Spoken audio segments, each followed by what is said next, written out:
सबसे पहले तो आप दोनों का बहुत बहुत स्वागत है हमारे चैनल पर। Thank you. सबसे पहले तो आप दोनों के किरदार के बारे में बात करते हैं। जॉनी किस तरह का किरदार होगा सबसे पहले? जॉनी, जिसका नाम जनार्दन अरोरा है एक्चुअली, जो अपने आप को जॉनी कहता है, उसकी शुरुआत होती है as a grey character which I think most of people will relate to. बहुत सक्सेसफुल है, थाईलैंड में नौकरी करता है। He is not scared to bend the rules every now and then because he knows कि बहुत स्मार्ट है, कहीं ना कहीं बातचीत करके निकल जाएगा। लेकिन जब उसके कर्म उसके पकड़ लेते हैं और वो फंस जाता है, विदाउट हिम नोइंग वो धीरे धीरे एक बड़ी और एक उससे भी बड़ी मुसीबत में फंसता चला जाता है, up unto a point जब उसे पता चलता है कि अब या तो उसे एक क्राइम करना पड़ेगा, क्योंकि उसके हिसाब से उस वक्त उसके पास और कोई चॉइस नहीं है। और तभी स्टोरी का कॉन्सेप्ट खुलता है, जहाँ उसे किसी तरह से एक मौका मिलता है कि वो 3 दिन तक दोनों डिसीजंस लेके अपनी ज़िंदगी जी सकता है। एक में वो क्राइम करके देख सकता है क्या हो, और एक में वो क्राइम ना करके देख सकता है कि क्या हो।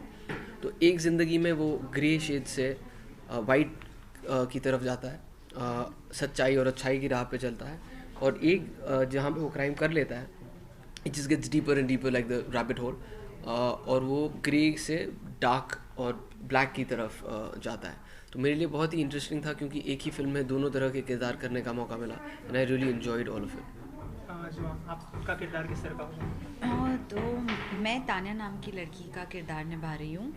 वो एक सिंपल सी लड़की है, थाईलैंड में रहती है, इंडिपेंडेंट है, अकेली रहती है, और अचानक से वो एक ऐसी सिचुएशन में आ जाती है जहाँ पर उसके पास और कोई चारा नहीं है, बल्कि ये जो जॉनी उसके सामने आ जाता है और पूरा स्ट्रेंजर है। वो जानती नहीं है कि ये कौन है, कहाँ से आया है, पर उसके पास और कोई चॉइस नहीं है कि उसको बस ट्रस्ट करना है। अपनी ज़िंदगी का सवाल है इसके, या तो इसके साथ भागो वरना तुम्हारी ज़िंदगी गई। और फिर भागते भागते उसे पता चलता है कि उसे ये क्यों भाग रही है, ये लोग कौन हैं, कौन भेजा है इन लोगों को। तो वो अपने अपने खुद के बारे में वो फिल्म में सीख रही है, ऐसे कह सकते हैं। कुणाल, काफ़ी लंबे समय के बाद आप बड़े पर्दे पर आने वाले हो, तो शादी के बाद चूजी हो गए हो स्क्रिप्ट के लिए? नहीं, ये एक्चुअली मेरी दोनों फिल्में जो भाग जॉनी और गुड्डू की कंजूस के बाद आएगी, ये दोनों फिल्में मैं शादी से पहले कंप्लीट कर चुका था। तो ऐसा नहीं है कि शादी के बाद कुछ चॉइसेस, क्योंकि शादी तो अभी जनवरी में हुई है। इतनी जल्दी अगर फिल्म बन के रिलीज़ होने लगी तो हर साल 3 फिल्में आ जाएंगी। लेकिन नहीं, to answer your question, no, it's not because of the wedding. अच्छा, जब आप फिल्म साइन करते हो तो सोहा कुछ इंटरप्ट करती है उसमें कि? इंटरप्ट बिल्कुल नहीं करती। आई थिंक हम दोनों मतलब सजेशन देती है कि इस तरह की फिल्म करनी only if we ask each other, and we generally do discuss the projects. जो फिल्में हम कर रहे हैं, हम एक दूसरे से बात करते हैं कि हमें उस फिल्म के बारे में क्या अच्छा लगता है, क्यों करना चाहते हैं, उन्हें क्या लगता है कहानी के बारे में, would she want to watch a film like that, and similarly does she.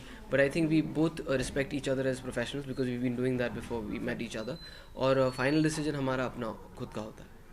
जो आपने अपने करियर की शुरुआत की थी असिस्टेंट डायरेक्टर, फिर आपने एक्टिंग करने का डिसीजन लिया, तो ऐसा क्यों और क्या रीज़न था इसके पीछे? मैं हमेशा से एक्टिंग करना चाहती थी। जब मैंने डायरेक्शन का जॉब लिया था, वो एक्टिंग के लिए लिया था। मतलब मुझे सेट पर जाना था, सेट पर कैसे क्या होता है, डायरेक्टर एक्टर से क्या कहता है, कैमरा सेटअप क्या होता है, लाइटिंग क्या होता है, मुझे वो सीखना था। और एक्टिंग स्कूल में ऑफ कोर्स मैं गई हूँ एक्टिंग स्कूल, लेकिन जो प्रैक्टिकल एक्सपीरियंस मिलता है वो सेट पर रहकर खुद देखना, वो सीख हमेशा वो मेरे साथ रहता है। सो मेरा इंटेंशन एक्टिंग के लिए ही था, इसलिए मैंने किया। अच्छा, इस किरदार को लेकर क्या कुछ प्रिपरेशन की थी आपने?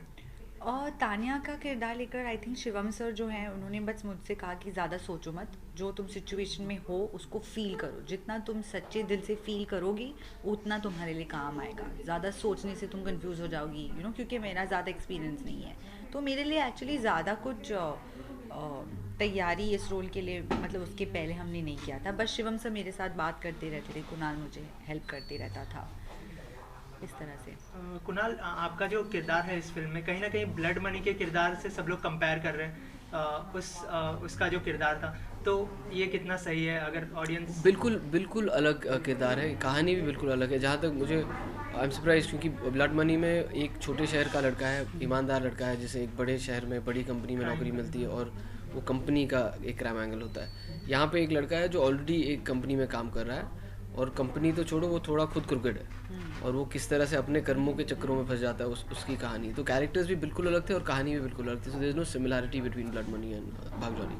अच्छा, जैसे जो ने कहा कि आप उन्हें हेल्प किया करते थे। तो आप दोनों का साथ में एक्सपीरियंस कैसा था फिल्म में, किस तरह की केमिस्ट्री थी फिल्म में? बहुत अच्छा रहा, बहुत मज़ा आया। इनफैक्ट हम जुआ और मेरी पहली मुलाकात जिस दिन हुई उस दिन हमने बिल्कुल बात ही नहीं की, क्योंकि हम दौड़ रहे थे, हम एक एक्शन सीन शूट कर रहे थे और इतनी गर्मी थी उस दिन, सबकी हालत ख़राब हो रखी थी गर्मी से, लेकिन we had to finish the shoot. और ऊपर से जब आप इतनी गर्मी में दौड़ रहे हैं तो you start tiring even more. तो मेरी इनसे मुलाकात हुई, मैंने सिर्फ हेलो बोला, हम सेट पे गए, इससे पहले कि बात करें दौड़ाना शुरू कर दिया, फिर थक जाते थे, पानी पिए, बर्फ़ वर्फ़ लगाए, तब तक फिर एक और shot. So we got to actually talk on the second day and then we got to know each other. It was great fun working with her. जुआ के साथ इनिशियली मुझे ऐसा लगता था कि मैं एक छोटे बच्चे के साथ काम कर रहा हूँ, क्योंकि उसे ना सब कुछ इतना एक्साइटिंग लगता है ना, which is great also. कभी कभी हम we don't value the small things in life, but Zoha values I think every little detail of life and to the fullest. So I think I also got to learn that from her, and it was a wonderful experience working with her.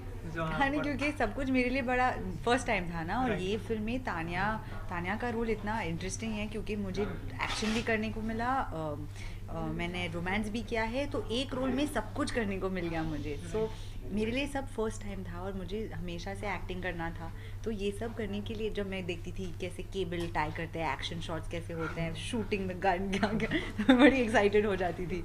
और कुणाल भी बहुत helpful थे, क्योंकि कुणाल मेरे लिए तो senior actor है, क्योंकि उन्होंने कितने फिल्में की है, तो मेरे लिए तो एक्टिंग स्कूल जब भी वो शॉट देते थे तो मैं वहाँ जाकर देखती थी मॉनिटर पर, क्योंकि मैं जानना चाहती थी कि वो अपने कैरेक्टर में कैसे घुसते हैं, शिवम सर से क्या सवाल करते हैं, उनका दिमाग कैसे चलता है, मैं अमेज़ हो जाती थी हर शॉट के पहले। कभी कभी जब मैं कुछ कर नहीं पाती थी तो मैं जाकर पूछती थी कि कुणाल अगर तुम्हें करना था तो तुम कैसे करते, और फिर वो मुझे बताते, और जैसे मुझे बताते मेरा शॉट एकदम सुपर्ब हो जाता था। तो फिर मैं बार बार जाती थी कुणाल के पास कि Kunal if you had to do this how would you do it, फिर एंड में he used to scream at me that shut up and do it on your own now. तो हाँ, बहुत मज़ा आया मुझे, मैं बहुत ग्रेटफुल हूँ ये पूरे एक्सपीरियंस के साथ। ओम शांति ओम और हल्ला बोल की बात करें तो कोई इंस्पिरेशन है आपकी एक्ट्रेस को लेकर, खास करके एक्टिंग के लिए आपने किसी को इंस्पिरेशन रखा है? क्योंकि पहली फिल्म में आपने दीपिका पादुकोण के साथ काम किया। हाँ, तो दीपिका तो मेरी फेवरेट है, like I love everything about her and even now वो कैसे हर फिल्म के साथ वो बेहतर एक्टर बनती जा रही है, वो हार्ड वर्क दिख रहा है, सबको देखने मिल रहा है वो। एंड मुझे बचपन से सारी एक्ट्रेसेस बहुत पसंद है, आई थिंक क्योंकि मुझे ये एक्टिंग से इतना प्यार है, तो I used to be obsessed by Karisma Kapoor. वो ले गई वो जो सारा डांस होता था वो उससे भी बहुत ज़्यादा लगाव था। पर रिसेंटली मैंने वहीदा रहमान जी का एक ऑटोबायोग्राफी पढ़ा और फिर मुझे उनसे मिलने का भी मौका मिल गया एकदम रैंडमली।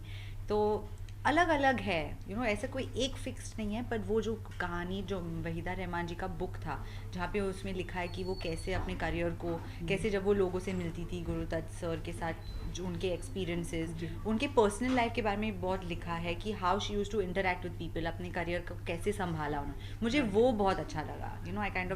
मुझे अच्छा लगा कि वो बड़ी रियल थी, सिंपल थी। जब उसे फिल्म का रोल मिलता था वो सोचती नहीं थी कि मेरे लिए मतलब मेरा स्क्रीन प्रेजेंस कितना होगा, उनके लिए स्टोरी ज़्यादा मायने रखती थी, सबके बारे में सोचती थी। अगर उन्हें लगता था कि उनका गाना फिल्म की पेस को स्लो करा रहा है या बोर करा रहा है ऑडियंस को, तो वो खुद बोलती थी कि मेरा गाना हटा दो क्योंकि फिल्म के लिए बोरिंग लग रहा है, जो दूसरे लोग शायद नहीं करे। सब सोचते हैं कि अपने बारे में सोचो और अपनी स्क्रीन स्पेस। मुझे वो बड़ा अच्छा लगा, मतलब मुझे हमेशा याद रहता है वो। अच्छा, कहा जाता है कि फिल्म जो है जो म्यूज़िक है फिल्म का इम्पोर्टेंट हिस्सा होता है, तो इस फिल्म का म्यूज़िक लोगों को काफ़ी पसंद आ रहा है, तो क्या लगता है आधी सक्सेस पा ली है फिल्म की? आई मीन अब you can't get ahead of yourselves. खुशी इस बात की है कि जितने हमने कदम अभी तक रखे हैं वो सब अच्छे पड़े हैं। ट्रेलर की प्रशंसा होगी, जब पहला गाना डैडी मम्मी आया वो लोगों को बहुत पसंद आ रहा है, आंखों आंखों में बहुत पसंद आ रहा है, इस कदर बहुत पसंद आ रहा है, किन्ना सोना बहुत पसंद आ रहा है। So obviously it's a good feeling कि अभी तक सारे सुर सही लगे। We just hoping that all this kind of equals up into the box office of the film when it releases. आपके मुताबिक फिल्म की यूएसपी क्या है, अगर ऑडियंस को बता? आई थिंक हर फिल्म की यूएसपी उसकी कहानी ही होनी चाहिए। हाईलाइट्स बहुत सारी हो सकती हैं, लेकिन उसका सेलिंग पॉइंट, क्योंकि हम कहानी देखने ही थिएटर में जाते हैं, तो डेफिनेटली इस फिल्म की कहानी इसकी यूएसपी है। और ज़्यादा करके इसलिए क्योंकि वो हाईलाइट भी वही है, क्योंकि पहली बार एक हिंदी फिल्म में इस तरह की कहानी दिखाई जा रही है, इस तरह की टेक्निक स्क्रीन प्ले की दिखाई जा रही है, जो बहुत ही अलग है, बहुत ही नई है। और लेकिन उसे बहुत ही सिंपल तरीके से दिखाया गया है कि कभी भी किसी भी ऑडियंस को ऐसा नहीं लगना चाहिए कि मेरी तो समझ में नहीं आई पिक्चर। आजकल जो है बायोपिक का दौर चल पड़ा है, तो अगर आप दोनों को बायोपिक करनी हो किसी पर्सनालिटी पर तो वो कौन सी होगी? Waheeda Rehman ji for sure. इतने सारे लोग हैं कि मैं, क्योंकि you know we grown up hearing so many stories, whether it's army people, sportsman, all real life legends. जैसे रिसेंटली माझी आई, मुझे नहीं लगता कि लोगों को, मुझे खैर पता था, मैंने एक डॉक्यूमेंट्री देखी थी उनके बारे में लेकिन लोगों को नहीं पता था। So there these unsung heroes that we keep finding out every day. So if I don't want to kind of limit myself in any way by saying that this is one person that I want to be, because there are so many heroes that nobody knows about. अगर वैसी भी कोई कहानी मिली तो it would be lovely. Go Goa gone के बारे में कुछ बताना चाहेंगे? अगर सीक्वल आ रहा है शायद। बातें तो मैंने सुनी है काफ़ी अनऑफिशियल। ऑफिशियली मुझे सिर्फ इतना पता है कि जो दोनों प्रोड्यूसर्स हैं फिल्म के, इरोस और illuminati, they've discussed the possibility of the film happening, लेकिन nothing is set in stone, nothing, nobody's been commissioned as yet. Audience से कुछ कहना चाहेंगे फिल्म के बारे में? अभी तो बस यही कहेंगे कि 25 सितंबर को फिल्म रिलीज़ हो रही है। आप लोगों ने ट्रेलर देखा है, गाने देखे हैं। अगर आपको ट्रेलर थोड़ा भी कंफ्यूजिंग लगा है, वो सिर्फ इसलिए कि हम सिर्फ आपको क्यूरियस करना चाहते थे। प्लीज़ आए, फिल्म देखें। I promise you'll enjoy the film completely. Thank you so much. Thank you. और एक आईडी चाहिए था आप दोनों से। ठीक। You are watching absoluteindianews.com, keep watching. आपके